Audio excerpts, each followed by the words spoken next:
بسنت کا تہوار کیا ہے؟ یہ تہوار سرور کائنات حضرت محمد رسول اللہ صلی اللہ علیہ وآلہ وسلم کے گستاخ ایک ہندو کی یاد میں منایا جاتا ہے۔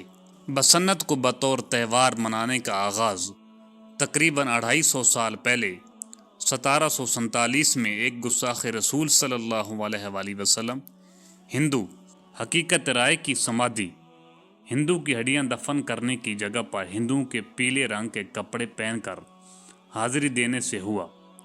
چنانچہ ایک مسلمان مورخ سید عبداللطیف اور ایک ہندو مورخ ڈاکٹر بی ایس نجار کی تحقیقات کا خلاصہ یہ ہے کہ سیالکوٹ کا ایک ہندو نوجوان حقیقت رائے اس وقت کے رواج کے مطابق مسلمانوں کے ساتھ تعلیم حاصل کرتا تھا۔ اس کا مسلمان لڑکوں کے ساتھ جھگڑا ہو گیا۔ مشتعل ہو کر اس بدبخت ہندو نے حضور نبی کریم صلی اللہ علیہ وآلہ وسلم کی شان میں گستاخانہ الفاظ کہے۔ اس گستاخی پر گرفتار ہوا اور عدالت نے جرم ثابت ہونے پر سزائے موت سنائی۔ غیر مسلم نے سزا ختم کرانے کی بہت کوشش کی مگر ناکام ہوئی۔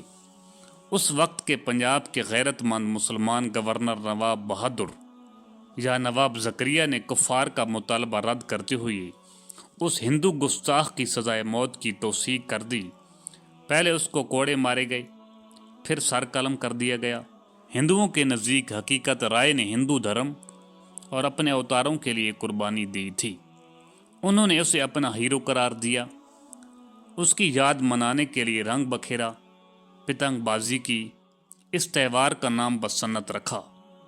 پھر ایک ہندو سرمایہ دار کالو رام نے اس کی یاد قائم رکھنے کے لیے اس کی سمادھی پر مندر تعمیر کرایا اور اس پر بسنت میلے کا آغاز کر دیا۔ شہر لاہور کے مشرقی جانب کوٹ خواجہ سعید خواجہ شاہی میں اب بھی قبرستان کے ساتھ اس کی یادگار موجود ہے۔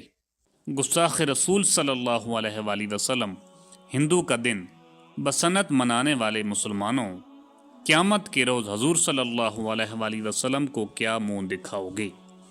تمہیں حضور صلی اللہ علیہ وآلہ وسلم کی شفاعت کیسے نصیب ہوگی؟